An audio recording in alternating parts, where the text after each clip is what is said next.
Baik, kita sambung kitab Idaman Penuntut pada menghuraikan yang kusut ilmu fikih oleh Al-Haji Abdul Ghani bin Al-Haji Yahya, penggal yang pertama ke surat 44. Haram atas orang yang haid dan nifas. Ini perempuan lah, lelaki tak ada, tetapi lelaki wajib tahu juga, sebab kita lelaki tak terlepas daripada perempuan. Sama ada ibu, isteri, adik-beradik, anak perempuan, cucu perempuan, cicit perempuan, pion perempuan dan ke bawah lah. Baik, jadi yang lepas alif sudah, ba sudah, ta pun sudah. Kita masuk yang keempat, sa ke surat 44. Dengar ada betul 44. Baik, haram atas orang yang haid dan nifas. Yang keempat, bersedap-sedap atau bercumbu-cumbu di kawasan antara pusat dan lututnya. Ni yang bersedap lelaki ke perempuan? Ya, dua-dua lah, suami isteri lah ni ceritanya. Ustaz ni daripada awal sampai sini asyik cerita pasal suami isteri je dah, kitab ni sebut macam tu. Kalau suami isteri ni buat apa-apa, pahala ke dosa? Pahala. Dia kenapa nak dipertikaikan? Yang dosa tu kalau bukan suami isteri, baik. Tapi kalau yang belum kahwin, duduk kuliah, inilah kena tahan-tahan lah diri kan. Jangan diamalkan dulu, baik. Sama ada ustaz ni, ialah yang belum kahwin ataupun yang belum kahwin lagi. Baik. Maklumlah macam-macam status kan. Yang bujang 1, bujang 2, bujang 3, dan seterusnya lah. Baik. Jadi haram bersedap-sedap atau bercumbu-cumbu di kawasan antara pusat dan lutut.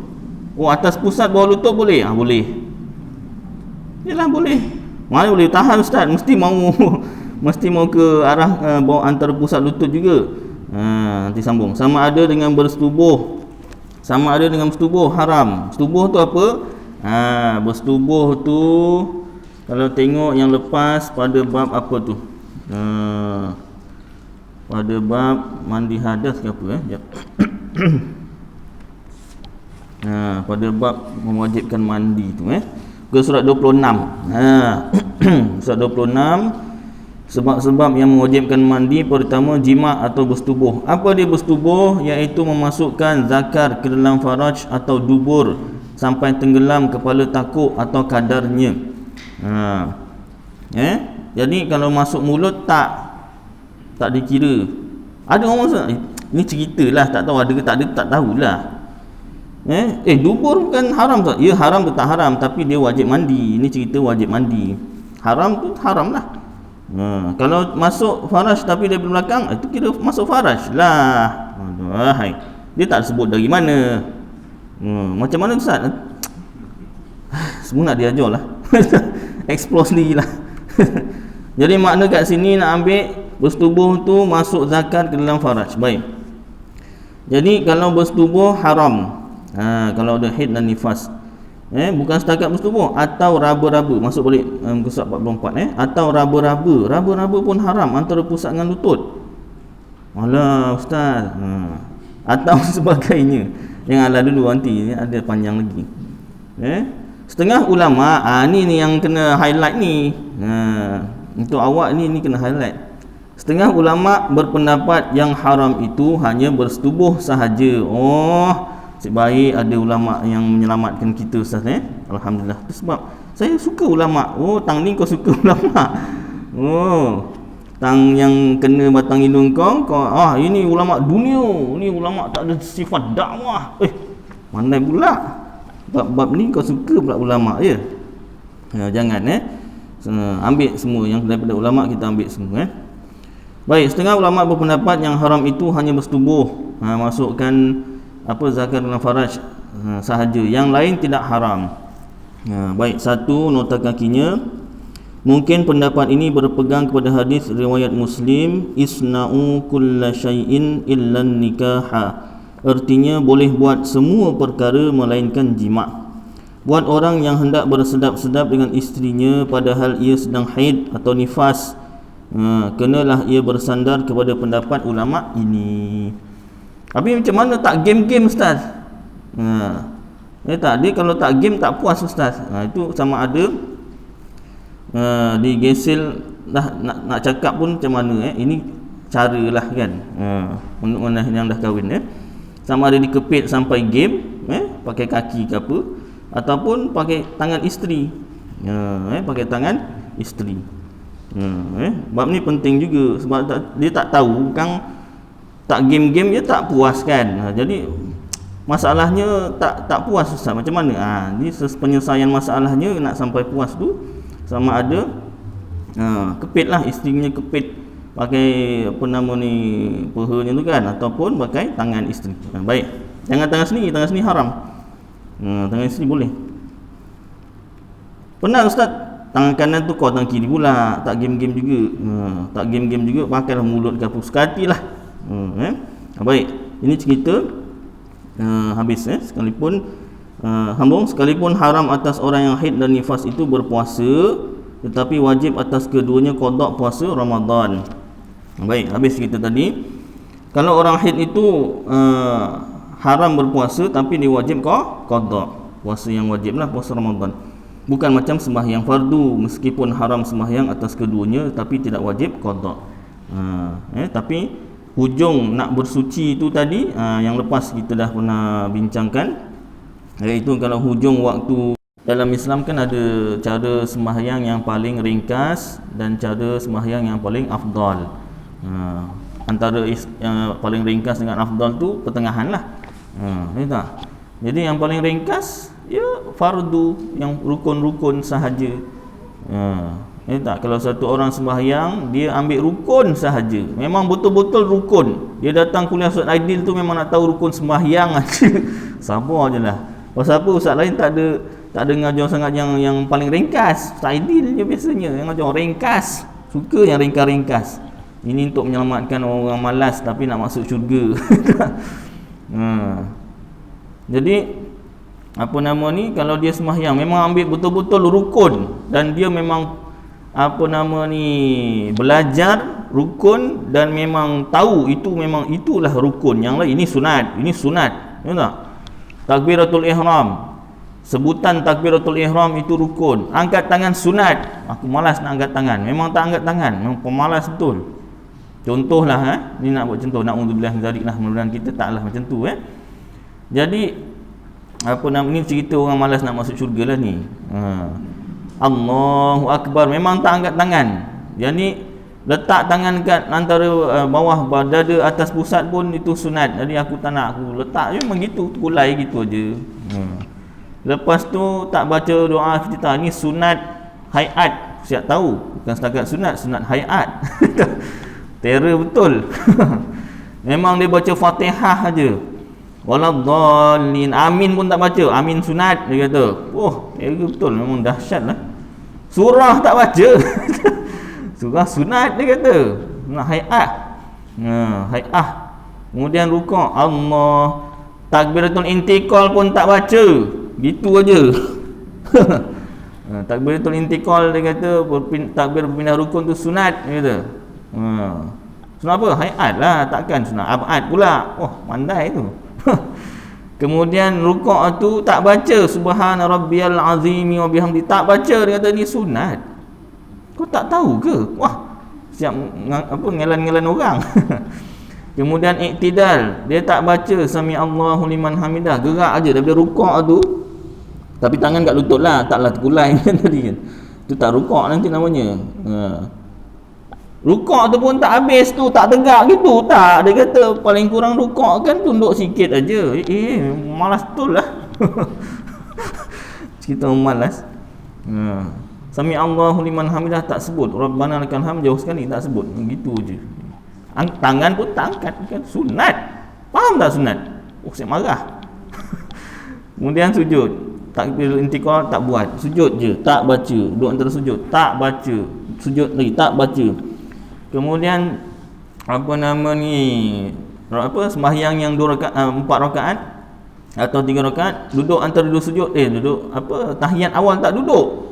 Pas sujud rakaat kedua tu Duduk, ingat nak duduk tahiyat awal? Tak. Terus duduk istirahat, bangun rakaat ketiga. Sunat abad. Sunat abad pun aku tak nak buat. Astagfirullahaladzim. Jangan macam tu Tapi andai katalah dia buat, ada orang macam ni kat dunia ni, andai kata ada. Kemudian rakaat terakhir tahiyat akhir. Tahiyat akhir tu pun dia pilih yang memang betul-betul rukun aja. At-tahiyyatu lillah, salamun alayka ayyuhan nabiy wa rahmatullahi wa barakatuh, salamun alayna wa ala ibadillahi salihin, ashhadu an la ilaha illallah wa ashhadu anna muhammadar rasulullah. Dah, itu tahiyat yang rukun. Allahumma salli ala Muhammad, rukun yang lain. Wa ala ali Muhammad, dah sunat. Terus beri salam, assalamualaikum warahmatullahi. Tak boleh. Toleh tu sunat lah. Oh, ya ke? Pandai betul Dia sebut je assalamualaikum warahmatullahi. Satu je, yang kedua sunat. Oh, baru tahu. Tapi kau jangan dah tahu kau buat ikut dia. Kau dah orang rajin. Sah tak sembahyang dia? Sah. Boleh masuk syurga tak? Boleh, dengan syarat jangan buat dosa lain lah. Kalau buat dosa lain, dia akan masuk neraka juga sebanyak mana dosa dia. Kemudian masuklah syurga juga. Itu terus maktub dalam hadis. Rasulullah kata, barang siapa sembahyang 5 waktu, dia masuk syurga. Tak sembahyang sunat tak apa. Bukan tak apa, maksudnya tak sembahyang sunat, tak buat itu, tak ini, tak baca Quran. Sembahyang fardu 5 waktu. Yang wajib, bukanlah sembahyang fardu saja. Sembahyang itu pula yang membuatnya rukun semata, dia masuk syurga. Syarat tak buat dosa yang lain lah. Tak buat dosa. Tak buat dosa. Kalau buat dosa, masuk neraka sebanyak mana dosa ni. Ini untuk orang spesies pemalas. Tapi kenalah seimbang. Kau sembahyang kau malas, tapi buat duit kau rajin pula. Buat duit rajin pula, bagi petang siang malam. Kerja hakiki lain, kerja sampingan lain, kerja sambilan lain. Kerja sampingan tu maknanya luar waktu kerja hakiki. Kerja sambilan apa? Sambil-sambil buat kerja hakiki tu, sambil-sambil tu buat kerja lain lagi. Ya Allah, ya Rabbi, ya Karim. Tang duit kau rajin pula. Tak boleh lah macam tu. Rumah nak besar, kereta nak besar, bini nak besar. Bini nak besar kecil? Bini kecil lah. Bini nak banyak, nak banyak. Tiba-tiba solat paling ringkas. Boleh tak masuk syurga? Boleh juga. Tapi ya syurga orang malas dengan syurga orang rajin, dia tak samalah. Macam juga duit. Orang rajin dengan orang malas, tak samalah hasilnya. Baik. Ya saya. Aku tajuk Ya saya.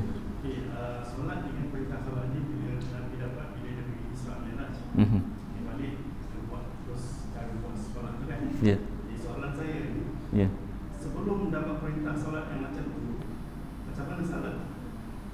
Macam mana solatnya? Itu kena tengok kitab tarikh lah, kitab sejarah. Ataupun dalam kitab Barzanji pun ada, Maulid Barzanji. Waktu solat lah, cara solat saya tak tahu. Kalau waktu solat dalam kitab Barzanji, sebelum turun perintah sembahyang 5 waktu tu, iaitu pernah diperintahkan sembahyang malam sahaja. Kemudian pernah juga pagi dan petang sahaja. Kemudian barulah turun perintah 5 waktu sembahyang ni. Tapi cara sembahyang saya tak pasti, tak tahu. Apa nama ni? Kemudian waktu solat yang pertama sekali didirikan waktu zuhur. Bukan subuh, waktu zuhur. Waktu zuhur. Kenapa? Hikmahnya iaitu menandakan Islam datang dengan terang, cahaya. Zuhur kan terang kan, kebenaran. Kalau biasanya orang nak nyantet ni maknanya buat ilmu sihir, buat ilmu hitam. Dia tak boleh waktu siang, dia kena waktu malam, waktu maghrib. Waktu tu yang menjadi. Tak? Itu sebab kita baca doa surun-surun tu. Waktu-waktu maghrib tu, sebab orang tua-tua dulu kata Maghrib balik, jangan tunggu maghrib tu, jangan kat luar. Pasal apa? Pontianak. Itu orang dulu-dulu Ustaz. Dalam kitab ada. Dalam kitab ada. Kitab sebelum tadi, nanti muka surat apa saya lupa. Nanti semak balik. Gimana Rasul belajar tu kan. Rasul sama mungkin ingat ni, Rasul sama belajar tu kan. Namanya apa? Ummu Sibyan, bahasa Arabnya. Ummu Sibyan. Sedap nama Ustaz. Bahasa Melayu Pontianak. Jangan namakan anak pula Ummu Sibyan. Ummu Salmah ke apa tu okey lagi. Ummu Sibyan jangan. Ummu tu ibu, Sibyan anak. Ibu kepada anak, Pontianak. Jadi ceritanya dalam kitab Pontianak memang peliharaan waktu maghrib. Memang nak sama ada menculik, membunuh anak-anak kecil. Jadi sebab itulah waktu dulu memang disuruh balik kalau boleh sebelum maghrib. Dia memang suka anak-anak Ustaz. Kalau orang tua biasa kalau pergi hutan ke apa hilang dia suka. Yang dewasa lah. Dia suka-suka pergi hutan kan banyak kan hilang kan. Baik, jadi jawapan macam itulah waktu solat. Cara sembahyangnya tu saya tak tahu Baik.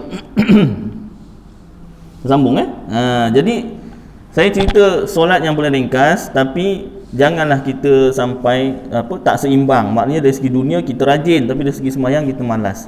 Tapi kalau ada orang yang memang macam tu, memang dia dunia dia rajin, tapi buat sembahyang memang dia memang cari yang paling ringkas. Itu lebih baik daripada dia tak sembahyang. Orang macam ni lebih baik dia sembahyang macam tu daripada dia tak sembahyang.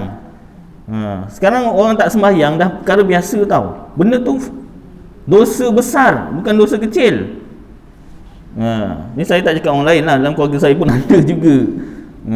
Ni tak sembahyang tu biasalah. Dia memang dia mengatakan sembahyang tu wajib, cuma dia tu yang malas. Mak bapak dah suruh, adik-beradik dah suruh pun tak. Jadi apa nama ni, kalau mungkin kalau kat situ dia tak tahu cara sembahyang paling ringkas. Tak. Dan kalau dia tahu pun dia malas juga, tak tahulah cakap apa. Tapi kalau dia meninggal dunia tak sembahyang langsung, dalam kitab Paku Iman, dalam kitab Qidatul Najin, kitab-kitab tauhid, tapi dia masih mengatakan sembahyang tu wajib. Dia yang malas sembahyang, dia masih Islam, masih beriman. Jangan kata dia kafir, tidak. Walaupun ada hadis dalam kitab Fadailul A'mal banyak beza antara orang Islam dengan orang bukan Islam ialah sembahyang. Bukan setakat tu, malah ada apa? Banyaklah hadis yang melambatkan sembahyang tu berdosa. Sedangkan hadis-hadis tersebut wajib kita rujuk kitab syarah hadis. Dalam kitab Fadailul Amal tu tak diterangkan itu hadis kelebihan amal untuk kita jaga sembahyang. Tapi kita kena tahu juga makna sebenar hadis tersebut. Jangan kita ingat ni ada hadis beza antara orang Islam dan bukan Islam ialah sembahyang. Maknanya kalau orang Islam sembahyang, kalau dia tak sembahyang dia bukan Islam. Jangan. Bukan macam tu. Tak boleh. Nanti kita bersangkut dengan hadis barang siapa mengkafirkan orang Islam, dia yang jatuh kafir. Nanti sangkut dengan hadis tu nanti. Hati-hati.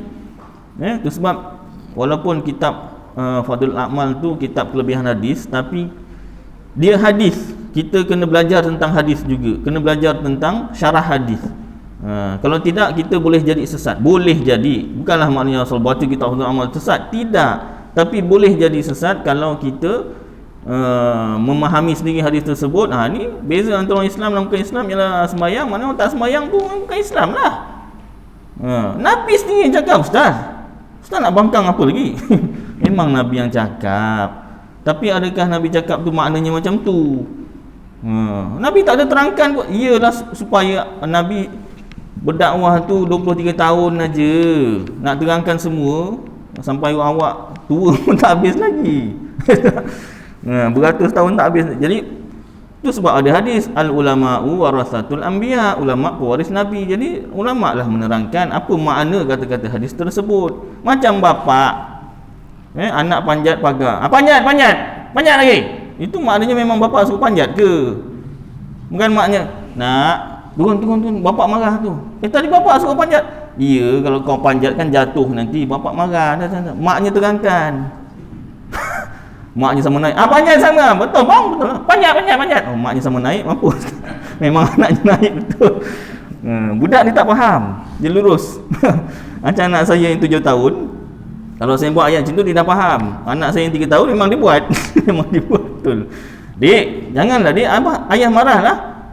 Ayah kan suruh ni, bukan tu ayah marah. Dia dah faham. Maknya tak payah cakap lagi. Ibaratnya macam tu lah, Rasulullah sebut macam tu, ulama terangkan. Jadi kita kena pegang ulama. Makna hadis tersebut, barang siapa percaya membenarkan sembahyang tu wajib, dia Islam. Tapi kalau dia mengatakan sembahyang tu dah tak wajib, walaupun dia sembahyang, dia dah jatuh murtad. Naudzubillah min dzalik. Jadi orang, maknanya dari peringkat macam ni, kalau yang kita dah belajar macam ni, orang yang tak sembahyang tapi dia mengatakan sembahyang tu wajib, dengan orang yang sembahyang tapi dia kata sebenarnya sembahyang ni tak wajib, ataupun dia mengatakan orang yang tak sembahyang ni bukan Islam, agak-agak tuan-tuan mana yang lagi baik levelnya? Tu tuan-tuan fikir. Bukanlah maknanya saya kata okay, tu tak sembahyang Ustaz. Bukan. Jangan sampai kita yang sembahyang ni mengatakan bahawasanya orang yang tak sembahyang tu bukan Islam. Jangan sampai. Hati-hati dalam kata-kata. Itu sebab banyak kali saya pesan, dan setiap kali kuliah memang saya, kalau saya ingat, saya akan ingatkan, iaitu kita Ahlus Sunnah wal Jamaah pegang Al-Quran, hadis, ijma' ulama' dan qiyas. Ijma' ulama' ni yang biasanya orang tertinggal. Tertinggal ataupun memang sengaja nak tinggal. Al-Quran kita fahami dengan tafsir para ulama. Hadis kita fahami dengan kitab syarah hadis para ulama. Baik. Sambung jadi sembahyang seimbanglah. Kalau kita rajin bab dunia, bab sembahyang pun kita kena rajinlah. Contohnya bacaan-bacaan sembahyang kan. Daripada sekolah agama kemarin sampai darjah khas, sami Allahu liman hamidah rabbana lakal hamd, itu sampai darjah 6 sampai darjah khas. Takkan mudah 60 tahun pun masih lagi sami Allahu liman hamidah rabbana lakal hamd. Tambahlah. Ni tak, rumah dah tambah, kereta dah tambah, isteri pun mungkin dah tambah. Bacaan sembahyang tak nak tambah ke? Tambahlah sikit. Rabbana lakal hamd mil'as samawati wa mil'al ard wa mil'a ma syi'ta min syai'in ba'. Ada lagi panjang, itu saya lupa. Itu saya tak ingat. Ini saya. Ada juga. Ada lagi satu panjang. Tambah. Ngerti tak? Yang dah tahu amalkan. Tapi imam tahu, makmum pun tahu. Kalau imam je tahu, makmum tak tahu, kenapa imam ni tidak lama sangat ni? Dah berdehem pula makmum. Sabar je lah, imam dah belajar, makmum tak belajar, payah juga. Itu sebab semua kena belajar. Baik, sambung daripada tadi sambung-sambung tak sambung-sambung juga ya? Berdehem betul, nanti kita masuk pada bab. Dr. Selamat mencelah, kata berdehem batal. Nanti saya bawakan kitab ni. Dia belum sampai babnya tu, saya malah dah buka. Nanti yang ni tak bersambung-sambung. Dia bab batal sembahyang tu jauh lagi tu. Tak apalah, sikit-sikit ya. Satu malam nak habis semua. Baik, adalah sembahyang yang difardukan dan diwajibkan ke atas manusia itu ialah 5 waktu sehari semalam. Pada asalnya wajib diperbuat tiap-tiap fardu itu dari awal waktu sebagai wajib yang panjang masanya. Sembahyang fardu ni dia wajib dikerjakan tapi masanya panjang. Dah isyak azan dulu. Baik. Baik, kita sambung. Pada asalnya wajib diperbuat tiap-tiap fardu itu dari awal waktu sebagai wajib yang panjang masanya. Jadi ini huraian bagi hadis yang menyebut bahawasanya melewat-lewatkan sembahyang itu berdosa. Maknanya dekat situ, makna hadis tersebut, kalau melewat-lewatkan hingga habis waktu. Kalau dia lewat-lewatkan kemudian ujung waktu tu dia sembahyang, sempat habis sembahyang, dia tak berdosa. Itu disyarahkan dengan hadis yang lain. Sembahyang awal waktu keredaan Allah, sembahyang akhir waktu keampunan Allah. Ampun kat situ bukan maknanya dia berdosa, tidak. Yes, saya.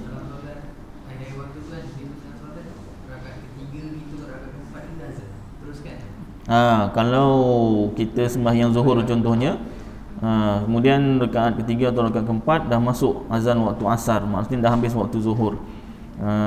Jadi kalau dalam kitab ni batal sembahyang, kena ulang balik. Sebab kita niat tadi usolli fardhu dhuhri arba'a raka'atin adaan lillahi ta'ala, tunai. Tapi nak mengelakkan perkara tersebut, iaitu kita tambahkan pada niat usolli fardhu dhuhri arba'a raka'atin adaan lughatan lillahi ta'ala. Saja aku sembahyang fardu zuhur 4 rakaat tunai dari segi lughah atau dari segi bahasa. Jadi macam ni, usolli fardhu zuhri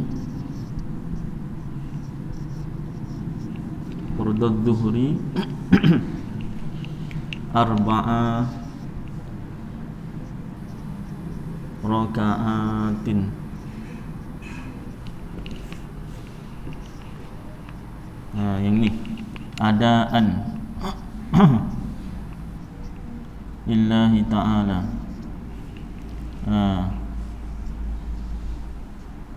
Jadi kita tambahkan pada sini, iaitu adaan lughatan. Maknanya ini saja aku sembahyang fardhu zuhur 4 rakaat tunai dari segi lughah atau dari segi bahasa. Kenapa guna macam tu? Dari segi bahasa, lughat adaan dan qadaan sama. Adaan dan qadaan sama maknanya, iaitu tunai. Dari segi istilah atau dari segi syarak, adaan dalam waktu. Dari segi istilah atau syarak, qadaan di luar waktu. Sedangkan kita dah rakaat ketiga, takkan nak niat balik. Itu dah tak tertib. Jadi batal juga sembahyang. Jadi caranya, kita pun dah tengok ini pukul 4.13. Ini dah 4.13. Ini kalau adaan lillahi ta'ala ni tak lepas ni. Adaan lughatan lah. Adaan lughatan. Belakang Bilal dia sembahyang. Bilal azan kuat. Tak apa, aku dah adaan lughatan, tak kisah. Tapi berdosa tak? Berdosa, tetap berdosa. Wajib sembahyang serta berdosa, tapi sah sembahyangnya. Pelik lah Ustaz. Dia memang pelik. Dah awak pergi sembahyang 4.13, memang pelik lah. Lalu Ustaz kata sembahyang hujung waktu. Ya, kalau pukul 4 ke 45 minit okey lah, maknanya sempat lah sembahyang. Mentang-mentang Ustaz Aidin kata ni boleh sembahyang hujung waktu, boleh sembahyang hujung waktu, betul-betul hujung. Itu hujung yang tak lepas. Janganlah. Jangan menyalah ertikan apa yang Ustaz Aidin cakap. Ya, saya? Boleh. Ini yang rukun pun ni. Niat ni pun ada yang rukun dia. Yang rukun usolli satu mesti ada. Ni panggil apa? Qasad. Qasadun. Kemudian fardu, ini ta'arrud. Ta'arrud. Kemudian ini zuhri. Ini ta'yin. Ta'yinun. Ini je yang rukun. Yang lain semua ni tambah ni, Lillahi ta'ala ni pun tambah. Ya Ustaz. Saya silap beritahu kawan saya nak sembahyang ringkas, saya pergi niat panjang. Ni niat pendek. Usolli fardhu zuhri. Tapi kalau saya sembahyang usolli fardhu zuhri 4.13, awak tak lepas lah sebab awak tak sebut lughatan. Kena sebut lughatan je. Ya, kena sebut. Yalah. Tapi jangan diamalkan lah. Ini ceritanya kalau dah bangun tidur ke terlewat, ya tak? Ataupun apa ke. Saya dah buat alam Ustaz. Dengar alam tu, tangan saya matikan. Terus mata tak buka-buka. Saya ingatkan mimpi. Macam tu Ya, itu lagi bagus. Itu yang afdal. Mustaqbilal kiblati. Kat mana nak tambah? Mustaqbilal kiblati kat sini. Mustaqbilal kiblati. Ni yang afdal ni orang rajin. Ustaz jangan ajar yang malas je, yang rajin ajar. Ya. Tapi belum sampai waktunya. Dia ada orang tanya apa advance mustaqbilal qiblati. Nampak? Belum tambah bini dah tambah ni, ya tak? Bagus. Bukan belum tambah bini, belum bini. Mustaqbilal qiblati. Qiblati. Allah Taala boleh tambah menghadap kiblat. Ni yang paling afdal setakat ni yang saya tahulah. Kalau ada yang lain boleh beritahu dia orang rajin memang cari yang paling afdal. Bagus. Baik. Jadi setakat ni kita dah nampak siapa yang rajin gitu baik. Bagus buat menantu sambang. Baik. Mana tadi? Panjang waktunya hingga tinggal secukup-cukup masa mengerjakan dia, ketika itu wajib dikerjakan serta merta. Jadi kalau ada orang dia sembahyang zuhur tapi pukul 4, kemudian dia duduk sampai tunggu waktu asar. Jadi waktu zuhur dia sembahyang ujung, waktu asar dia sembahyang awal. Sah tak sembahyang dia? Sah. Sah. Itu kira jamak tak? Itu tak dikira jamak. Dia tak ada niat jamak. Dia sembahyang dalam waktu zuhur. Zuhur dia sembahyang waktu zuhur. Asar dia sembahyang waktu asar. Tapi zuhur dia sembahyang ujung, asar dia sembahyang awal. Boleh tak? Boleh. Selagi zuhur tak habis waktu, boleh. Dia memang sengaja tangguhkan, ustaz, memang sepanjang dia kerja selama 30 tahun memang macam itulah amalan dia. Ya, sah. Awak kenapa dengki sangat dengan dia, kenapa? Gaji besar, ustaz. Oh, patutlah. Oh, gaji besar. Habis awak gaji kecil, sembahyang macam mana? Oh, saya tak sembahyang. Oh, lagi teruk. Jadi, baik. Dia ni gaji besar, ilmunya pun banyak. Jangan jadi gaji kecil, ilmu pun sikit. Tak mahu, na'udzubillah min zalik. Kalau ilmu banyak, gaji kecil, tak apa. Baik, sambung. Ketika itu wajib mengerjakan serta-merta. Baik, yang pertama zuhur, 4 rakaat waktunya mulai dari gelincir matahari di tengah-tengah langit hingga jadi bayang-bayang sesuatu benda sama panjang dengan benda itu lain daripada bayang-bayang yang sedia ada pada ketika matahari itu di tengah-tengah langit. Faham? Faham, ustaz? Kalau kat sekolah ni, faham tak? Faham, cikgu? Periksa gagal semua. Baik. Jadi ini asal nak tahu waktu sembahyang, kita pakai matahari. Matahari 6 bulan lah. Bukan matahari saja, matahari bukan bulan, cahaya matahari. Cahaya matahari, zuhur cahaya matahari, asar cahaya matahari, maghrib cahaya matahari juga, isyak pun sama. Subuh cahaya matahari juga, memang semua ikut cahaya matahari. Baik. Jadi waktu zuhur caranya kita pancangkan satu ataupun tanamkan satu batang kayu. Katalah 1 meter panjang dia.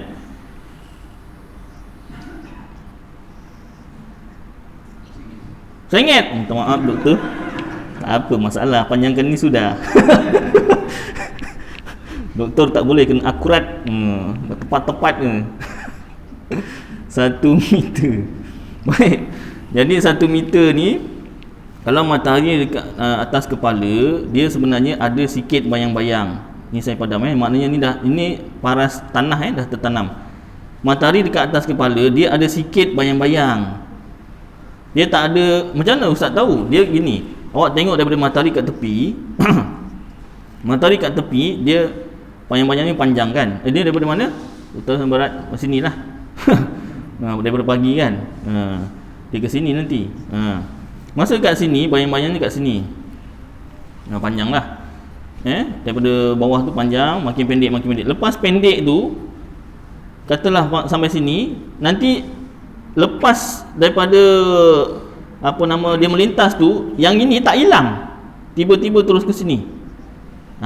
Jadi maknanya matahari dekat tengah-tengah kepala dia ada sikit bayang-bayang. Ya ustaz, test lah. Pernah test tak? Tak pernah. Test lah. Ustaz pernah? Tak juga. Ini ulama cakap. Baik. Jadi bayang-bayang ni dikira bayang-bayang matahari rembang ataupun matahari atas kepala. Ini jangan dikira. Katalah sampai sini bayang-bayangnya. Kat sini, kat sini, kat sini. Sinilah, betul lah.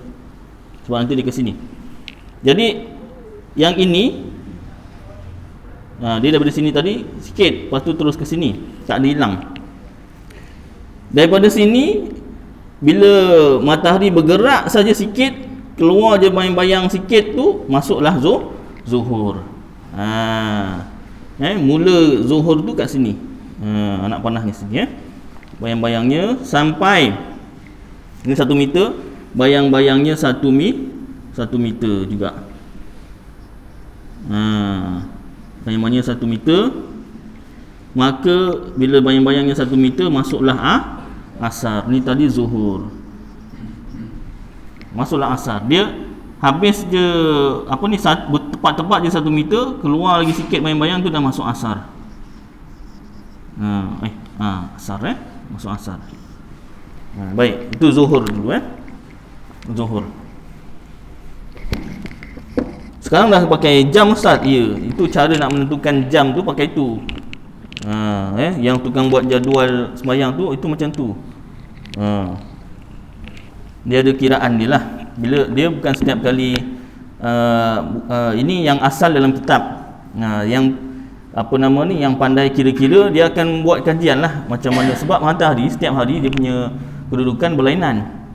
Sebab tu waktu sembahyang berubah-ubah setiap hari. Bukan setiap hari lah, 2-3 hari berubah. Kedudukan matahari tu sendiri berubah.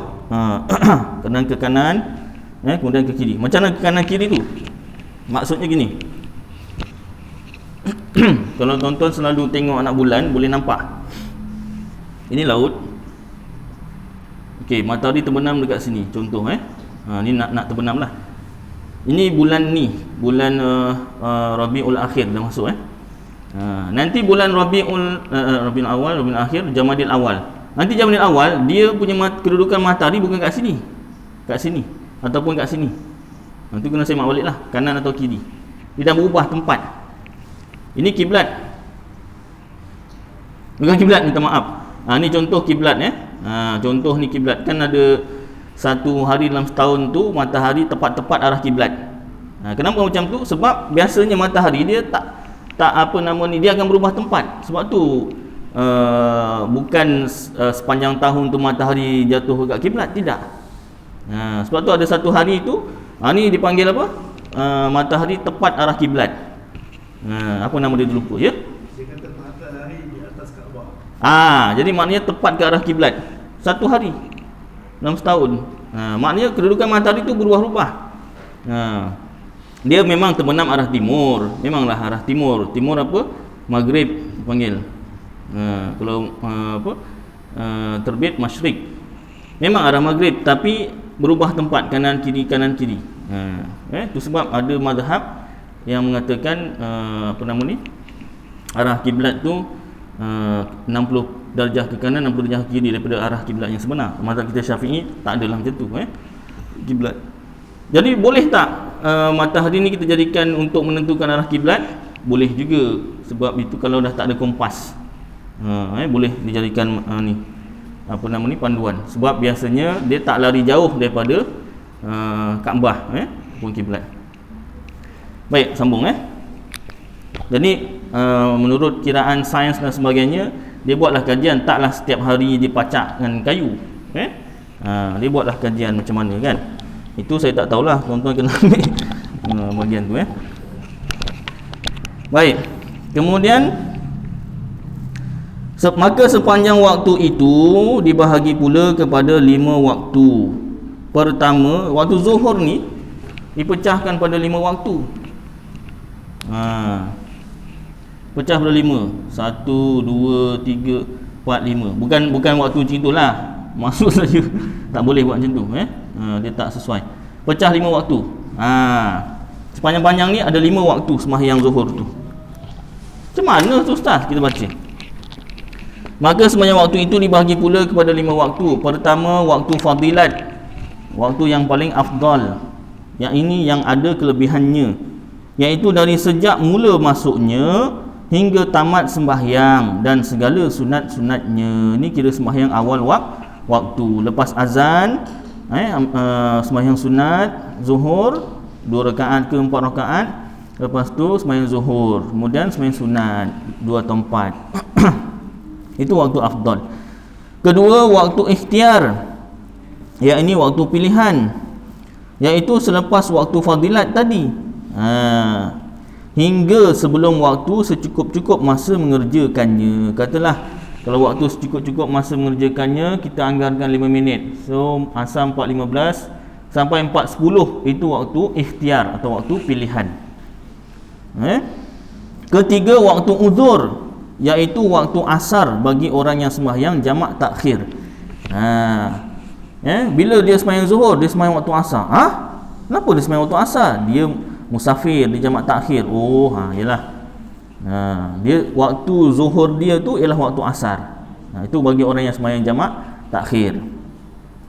Keempat, waktu makruh. Bila waktu makruh? Iaitu dalam masa secukup-cukupnya sahaja, 4.10 tadi sampai 4.15. Memang cukup. Assalamualaikum warahmatullahi, Allahu akbar, Allahu akbar. So asar, alhamdulillah, selamat. Kau jangan kena waktu kan kau nak terkencing ke apa tak tahan, macam mana? Terkencing tu mungkin boleh tahan lagi, ikat getah ke apa ke kan. Nak terberak, nak ikat apa? Ya tak? Jadi elakkan waktu makruh ni. Nama pun makruh. Ambillah waktu pilihan. Kalau macam tu saya ambil 4.5 minit lah. Kau ni 45 minit dia anjakkan, sikit je dia anjak. Baik. Yang kelima, waktu haram, iaitu tak sempat habis mengerjakannya sudah masuk waktu asar. Itu tadi, dia wajib sembahyang tapi haram, makna berdosa. Tapi sah tak sembahyang? Sah tak sah gantung pada lugatan tadi, kau niat lugatan ke tidak. Kalau tak niat lugatan, batal sembahyang, dah sembahyang balik. Baik. Kalau niat lugatan, selamat satu perkara, tapi haram tu haram juga, berdosa tetap berdosa. Berdosa kenapa? Dah luar waktu. Sah? Sah.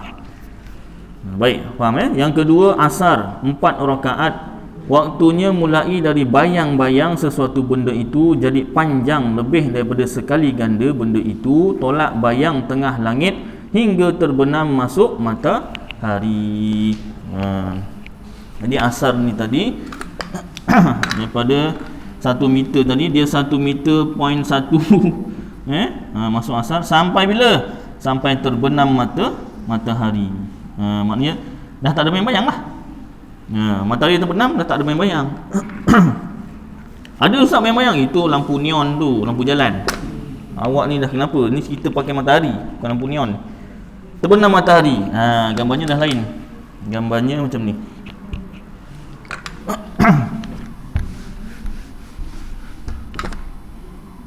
Terbenam matahari, makna matahari dah kat dalam.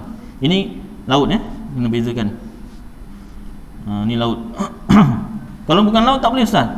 Kalau bukan laut, kalau gunung contohnya, kau mana tahu matahari itu dah terbenam ke tidak? Dia dah terbenam dalam gunung ustaz. Tak dikira, yang nak dikira tu kaki air, kaki laut, permukaan laut. Jadi kena pantai. Kalau gunung kan matahari dah masuk pun belum tentu maghrib lagi. Pasal apa? Dia belum masuk dalam air. Yang nak dikira tu bukan terbenam dekat mana-mana, terbenam dalam air. Pantai lah. Masuk dalam air tu.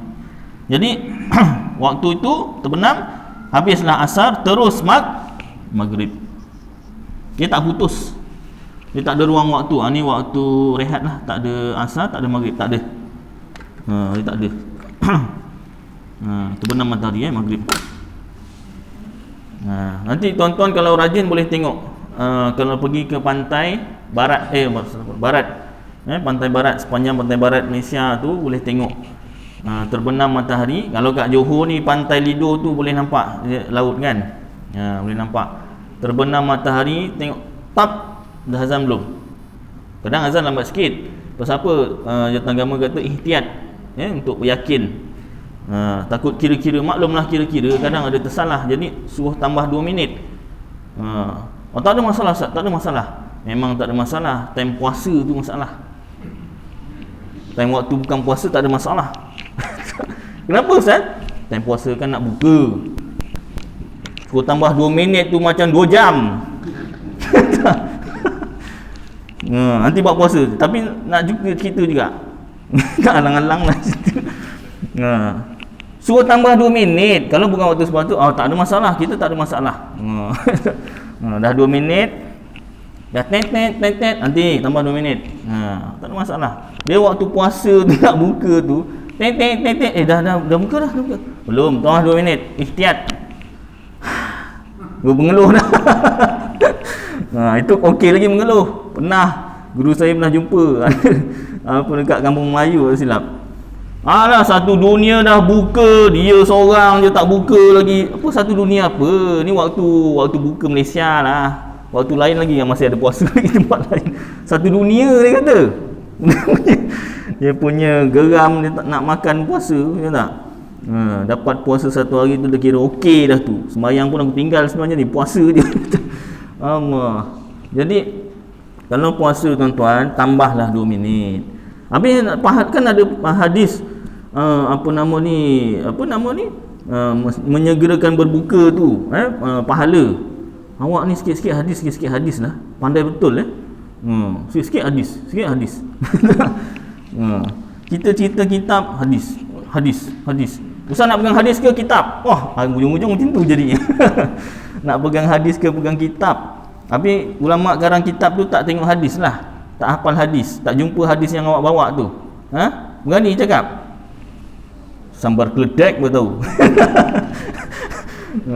Tak? Nak kena sambar peti. Ni ulama ni tak baca hadis. Kau berani cakap macam tu. Kau nak kena sambar peti, menjauh kata sambar keledek. Mati ni keledek padan tak? Mati kena. Kualat dia kata. Jangan. Ulama kata tambah 2 minit supaya yakin. Jadi hadis tersebut dapat pahala berbuka awal waktu, segera berbuka kalau dah masuk waktu, yakin dah masuk waktu. Dah kan dah bunyi tet tu. Ya, tapi Jabatan Agama yang tukang buat waktu jadual sembahyang maghrib tu pun suruh tambah 2 minit. Engkau yang tak pandai apa-apa kira, matematik fail pun mengatakan ni tepat. Dia sendiri yang buat lah, dia suruh tambah 2 minit. Sabar je lah macam ni. Jadi kita dapat pahala segera berbuka tu, tapi syaratnya tambah 2 minit. Lebih sikit pun tak apa. 2 minit pun susah Ustaz, macam 2 jam lagi suruh tambah lagi. Tak payahlah Ustaz. Bab ni saya tak setuju dengan Ustaz. Bab jimat tadi suka. Bab ni dah mula tak suka. Biasalah orang pilih yang dia suka je. Baik. Sambung Sambung lagi tak ni? Sambung sikit lah, 6 minit lagi cukupkan 1 jam. Baik, yang kedua asar yang ketiga maghrib. Ni panjang bahasan ni. Tapi tak apalah. Yang ketiga maghrib, 3 rakaat. Waktunya mulai dari mula terbenam matahari berkekalan hingga hilang cahaya merah di kaki langit. Ini menurut qaul qadim bagi Syafi'i. Qaul qadim tu pendapat yang awal. Qadim tu awal yang mula-mula. Jadi kalau ikut qaul jadidnya, qaul jadid tu qaul yang kuat. Pendapatnya yang kuat. Waktu maghrib tidak lebih dari 15 minit sudah habis, iaitu lepas masuk matahari, ambil air sembahyang, iqamat lah. Sembahyang maghrib 3 rakaat, sembahyang sunat 2 rakaat, atau sembahyang jamak takdim bagi isyak 4 rakaat, habislah waktunya. Bila sudah habis waktu maghrib, terus masuk waktu isyak. Tidak ada perceraian antara kedua-duanya. Jadi nyatalah waktu maghrib ini tidak panjang macam waktu-waktu yang lain. Yang ada padanya waktu fadilat dan waktu uzur bagi orang yang sembahyang jamak takhir dalam waktu isyak. Baik. Ini maghrib ni panjang sikit, tapi tak apalah, saya cuba ringkaskan. Mula waktu maghrib bila terbenam matahari. Bulat matahari tu terbenam je, masuklah maghrib. Habisnya bila? Iaitu bila hilang syafaq merah. Syafaq merah tu apa? Awan, warna awan. Buat awan sikit. Macam itulah Dia kurang ni. Macam sotong kurita, nasib lah, yang penting awan lah Awannya warna merah. Apa dia? UFO. Itu pada pandangan doktor UFO kata. Jadi apa nama ni, kalau tuan-tuan selalu tengok matahari terbenam atau selalu tengok nak bulan, saya nak ikut Ustaz, boleh. Saya setiap bulan tengok nak bulan. Semalam baru tengok nak bulan, tapi kat Pasir Gudang. Tempat dekat dengan kuliah lah. Jadi tempat yang dekat dengan kuliah. Baik. Jadi awan ni ada 3 warna, merah, kemudian kuning, kemudian putih. Kemudian bukan warna awan, dia warna hitam. Itu warna dah tak ada apa, dah tak ada cahaya matahari. Cahaya tu daripada matahari lah. Baik, bila terbenam saja matahari, masuklah maghrib, hilang apa, habis waktu maghrib tu bila awan ni warna merahnya dah hilang, maka habislah waktu maghrib. Berapa lama waktu merah ni hilang Ustaz?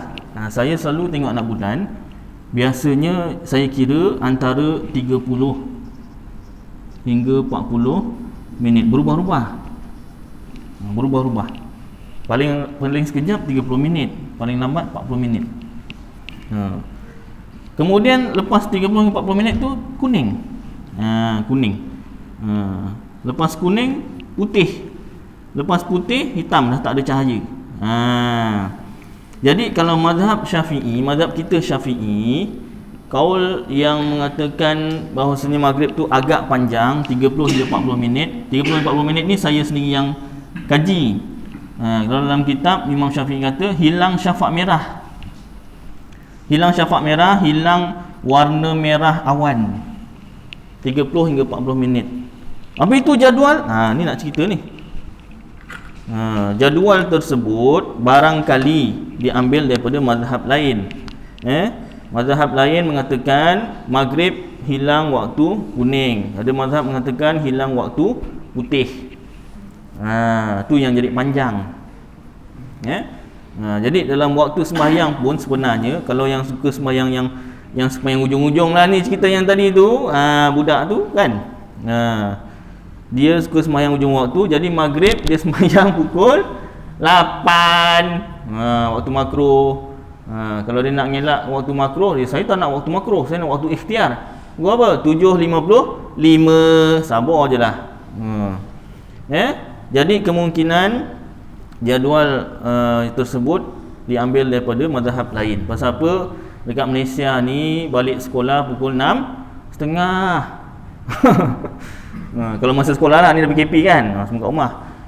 6.30 baru balik dari sekolah, baru keluar sekolah, pagar sekolah. Itu kalau tak kena bebel cikgu 6.35 baru masuk van sekolah. Yang jalan kaki tu pun kalau dah sembahyang asar dekat rumah, alhamdulillah lah. Yang tak sembahyang asar, itu asar lain cerita. Maghrib ni ada yang rumah dekat, balik rumah siap-siap mandi apa semua, dah sempat sembahyang maghrib. Yang rumah jauh itu budaknya, pemandu tu tak ada pemandu Islam, pemandu van. Jadi mungkin itu inisiatif Jabatan Agama, dia ambil kaul mazhab lain. Jadi maghrib tu panjang sikit, panjang sikit supaya sempatlah. Itu kalau tak berapa jauh juga. Kalau yang betul-betul jauh, habis waktu maghrib pun masih tak sampai lagi rumah. Alah Ustaz, kan boleh berhenti mana-mana kan, kita banyak suruh. Budak tu nak ke mak bapak dia? Ni nanti waktu maghrib saya berhenti kejap, awak tunggu. Nak. Kena pula budak ce kan. Kalau budak mim mungkin boleh ajak sembahyang sama. Itu pun dah malah busuk-busuk apa semua kan, sekolah. Jadi ceritanya orang yang keadaannya dia pemandu bas sekolah. Bas pula memang bas betul, bukan van tapi nama bas. Dia memang bas betul, memang banyak tempat nak menghantar budak. Memang 8-5 minit tak sampai rumah lagi.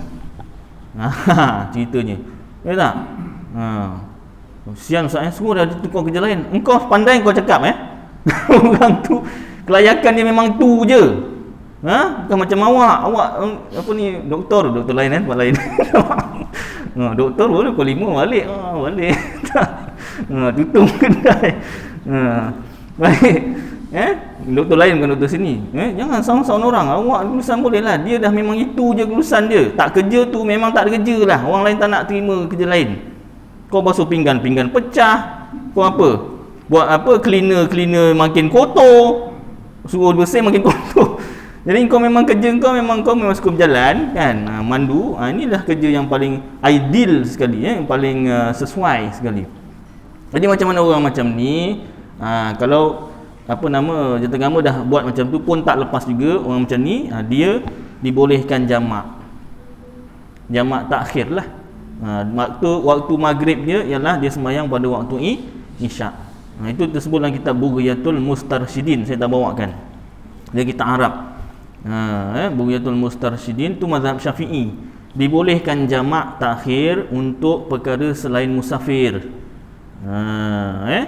Adalah perkara yang diharuskanlah, yang dibolehkan, perkara yang halal lah, bukan perkara yang haram. Ni pasal ni tak boleh sembahyang maghrib ni, nanti aku nak lumba motor ni sekejap lagi. Tak boleh lah. Aku lumba waktu maghrib, jadi tak boleh jamak. Pasal benda tu bukan halal. Macam kerja benda halal, dibolehkan jamak. Ya? Macam mana? Operasi, doktor ke,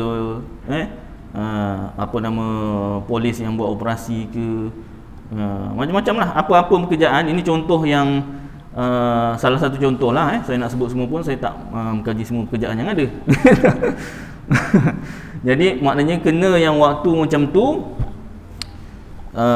boleh dibenarkan jamak, sembahyang maghrib dalam waktu isyak. Jadi qasar tak boleh, dia jamak saja. Maknanya dia kumpulkan. Dan dia masuk waktu maghrib, tapi kena niatlah masuk waktu maghrib. Ini cara jamak paling ringkas. Saya memang suka ajaran paling ringkas, supaya tak pening kepala. Yang afdal pun ada. Yang paling ringkas nak jamak takhir, masuk waktu maghrib, azan ke kan, dekat handset ke dengan masjid ke surau. Masuk di waktu maghrib tu niat, ya Allah aku nak sembahyang maghrib dalam waktu isyak. Dah dalam hati. Kalau boleh sebutlah, kenapa? Kadang-kadang dalam hati kita lupa, telinga kita tak dengar. Tadi aku dah niat belum Amoy tadi ayah sudah niat. Nak tanya Amoy macam mana? Dia mana tahu niat apa? Jadi kuat sikit lah, ya Allah aku nak sembahyang maghrib waktu isyak. Jadi kurang-kurangnya telinga dengar, jadi ingatlah sikit. Kemudian masuk isyak, sembahyang macam biasa. Usolli fardul maghribi 3 rakaatin adaan lillahi ta'ala. Kemudian habis sembahyang maghrib, usolli fardul isya'i 4 rakaatin adaan lillahi ta'ala. Tadi 3 rakaatin kan? Tak salah Jadi niatnya macam biasa. Cuma tadi masuk waktu maghrib, dalam hati niatkan aku nak sembahyang maghrib dalam waktu isyak. Tak sebut jamak pun tak apa. Ni saya memang suka ajaran yang paling ringkas. Pasal guru saya memang ajar macam tu, yang paling ringkas dulu, nanti baru tambah yang afdal. Tak? Yang paling ringkas pun kau tak lepas, nak cerita afdal. Yang ringkas dulu. Baik. Kena waktu sembahyang Jumaat. Kalau kena waktu sembahyang Jumaat, kalau kita kerja kilang dan sebagainya, kita boleh buat surat lah, itu untuk majikan kita membenarkan. Itu pun masalah juga. Sebab sembahyang Jumaat tu fardu ain. Kalau orang yang itu cukup syarat lah, itu pun cukup syarat. Nanti kita bab sembahyang Jumaat kita bacakan syarat-syarat sembahyang Jumaat tu kan. Tapi secara ringkas, orang yang cukup syarat sembahyang Jumaat, kalau dia kerja majikannya tak bagi, boleh buat surat dan sebagainya lah. Itu kita kena usahakan lah. Kalau macam tadi, dia tak boleh nak buat surat kat siapa. Kau tak nak kerja ni, kau kerja lain lah, pergi basuh pinggan. Jadi yang sembahyang Jumaat ni dia memang kerja tu. Jadi dia kena ni. Kalau macam yang doktor, dia kena selamatkan nyawa, dia boleh jamak. Pasal apa? Sembahyang Jumaat boleh diganti Zuhur. Nyawa nak ganti apa? Nak ganti nyawa doktor? Mana boleh, mana maunya. Banyak cantik. Nak jadi doktor ganti nyawa. Macam tu ada kerja-kerja yang kita kena usahakan buat surat untuk sembahyang Jumaat, ada kerja-kerja yang tak dapat dielakkan, boleh dibenarkan qada lah. Bukan qada, jamak, minta maaf. Baik. Cukuplah keadaan ni rasa tuan-tuan nanti kita sambung lagi insya-Allah pula, mudah-mudahan apa yang kita baca bersama jadi manfaat untuk saya dan tuan-tuan, dapat kita amalkan dan sampaikan insya-Allah. Aqulu qouli hadza wa astaghfirullahal azim li wa lakum wa lisairil muslimina wal muslimat wal mu'minina wal mu'minat fastaghfiruh wa ya fawzal mustaghfirin wa ya najatat taibin. Wa sallallahu tabaraka wa ta'ala ala khairi khalqi sayyidina maulana Muhammad wa ala alihi wa sahbihi wa baraka wa sallam. Subhana rabbika rabbil izzati amma yasifun wa salamun alal mursalin walhamdulillahi rabbil alamin. Qabbalallahu minkum.